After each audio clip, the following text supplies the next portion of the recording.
লখিমপুৰত জলপৰী চাবলৈ ভিৰ শ শ লোকৰ।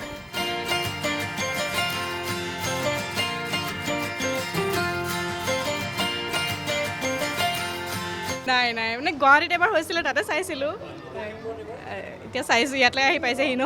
লগতে চি টানেলত সোমাই সকলোৱে চাইছে সাগৰীয় বিভিন্ন প্ৰজাতিৰ মাছ।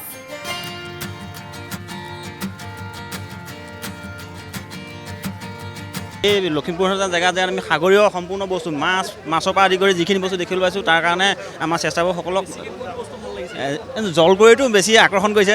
ছাত্ৰ ছাত্ৰীসকলৰ কাৰণে বিশেষ বস্তু হৈছে জলকুঁৱৰী। বন্ধৰ দিনকেইটাত সন্তানক ফুৰাবলৈ এতিয়া নিব নালাগে বাহিৰলৈ।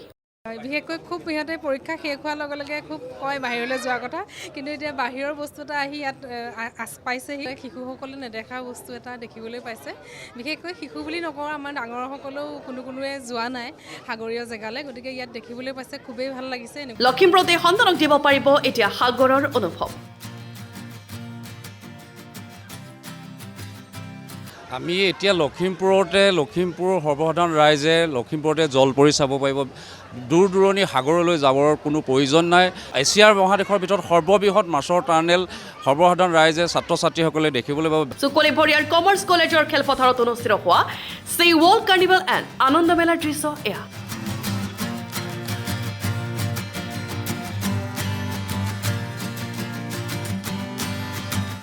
লগতে এই চি ৱৰ্ল্ড কাৰ্নিভেলত ল'ব পাৰিব আইচক্ৰীমৰ আনন্দ।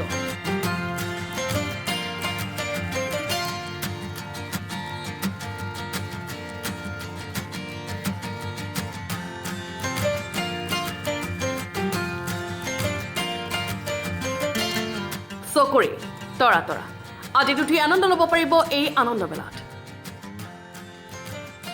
আৰু ছাত্ৰ ছাত্ৰী কণ মাইনা মাইনীসকলৰ কাৰণে আপুনি নদী বা সাগৰত গৈ পিনি যি ব'টিং কৰে, সেই ব'টিং গৈ আপুনি বাহিৰত যাবলৈ দৰকাৰ নাই। লখিমপুৰৰ পৰা আজি ব'টিং কৰাৰ ব্যৱস্থা এয়া আপোনাৰ আছে। বাচ্চাসকলে খেলি আছে দেখিছে, আৰু মিকি মাউচ আছে, বাচ্চাসকলে খেলি ভাল পায়।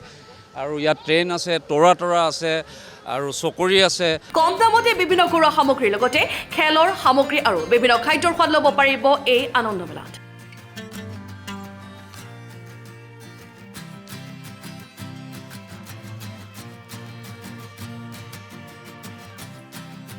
আৰু তাৰ উপৰিও আমাৰ যিখন বাণিজ্য মেলা আয়োজন কৰা হৈছে, সেই বাণিজ্য মেলাখনত অসমৰে নহয়, ভাৰতৰে নহয়, ভাৰতৰ বাহিৰৰ পৰাও আহি বিপণী ইয়াত অংশগ্ৰহণ কৰিছে। ইয়াত কছমেটিক, আচাৰ বা জুৱেলাৰী, কছমেটিক আদি বা কাপোৰ কানিৰ পৰা এখন বৃহৎ বজাৰ এখন ইয়াত প্ৰস্তুত হৈছে। এই বজাৰৰ পৰা অতি কম মূল্যত আপোনালোকে সামগ্ৰী ক্ৰয় কৰিব পাৰিব।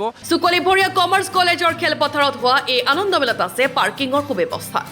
নকাৰী যুৱ সমাজে অনুষ্ঠিত কৰা এই আনন্দ মেলা উপভোগ কৰিবলৈ সকলোকে আহ্বান জনাইছে আয়োজকসকলে। ছাত্ৰ ছাত্ৰীসকলে একেবাৰে দুখীয়া দৰিদ্ৰ শ্ৰেণীৰ ছাত্ৰ ছাত্ৰীসকলে 10-15 হাজাৰ টকা খৰচ কৰি আমাৰ মেঘালয়, দাঁতিকাষৰীয়া অৰুণাচল বা বিভিন্ন প্ৰান্তত যায়। ছাত্ৰ ছাত্ৰীসকলে গৰম বন্ধ স্পেণ্ড কৰিব পৰা এক পৰিৱেশ নাই আমাৰ লখিমপুৰত যিহেতুকে। সেয়েহে আমি নকাৰী যুৱ সমাজে এক ব্যতিক্ৰমী চিন্তা চৰ্চাৰে যে লখিমপুৰতে যি অসমৰ বাহিৰত গৈ ধনী শ্ৰেণীৰ ছাত্ৰ ছাত্ৰীসকলে যি উপভোগ কৰে আনন্দৰ, কিন্তু আমাৰ সৰ্বসাধাৰণ ৰাইজে সেই তাৰ পৰা বঞ্চিত হৈ যায়।